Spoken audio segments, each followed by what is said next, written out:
যদি আমি আপনি আল্লাহর ইবাদত করতে পারি তাহলে আমরাই দামি হব, আর যদি আমরা আল্লাহর ইবাদত না করি তাহলে আমরা নিজেরাই ক্ষতিগ্রস্ত হব, ক্ষতিগ্রস্তদের অন্তর্ভুক্ত হব।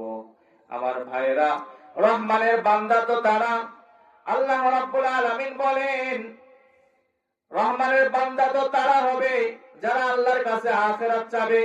কিন্তু আজ আমরা দুনিয়া নিয়ে ব্যস্ত হয়ে গিয়েছি।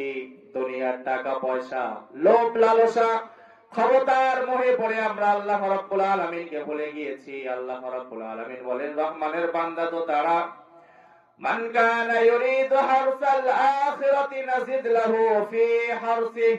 আল্লাহ রাব্বুল আলামিন বলেন আমার বান্দারা তোমরা আখিরাত চাও, মান কানা ইউরিদু হারসাল আখিরাতি নাজিদ লাহু ফি হারসি।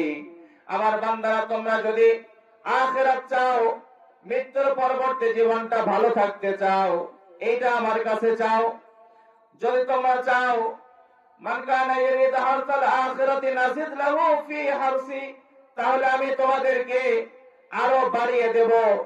কিয়ামতের দিন তোমাদেরকে আরো বিভিন্ন নিয়ামত দিয়ে তোমাদেরকে পরিপূর্ণ করে দেব। এবং আল্লাহ রাব্বুল আলামিন বলেন ওমান কানা ইউরিদু হারসাদ দুনিয়া নুতিহি মিনহা। আল্লাহ রাব্বুল আলামিন বলেন যারা আমার কাছে শুধু দুনিয়া চাবে তাদেরকে আমি দুনিয়া দেব, কিন্তু কিয়ামতের দিন তাদের কোনো অংশ থাকবে না। সেদিন তাদের কোনো অংশ থাকবে না, তারা শান্তি পাবে না, তাদের জন্য জান্নাত অপেক্ষা করবে না, তাদের জন্য জান্নাতের নাজ নিয়ামত গুলো অপেক্ষা করবে না।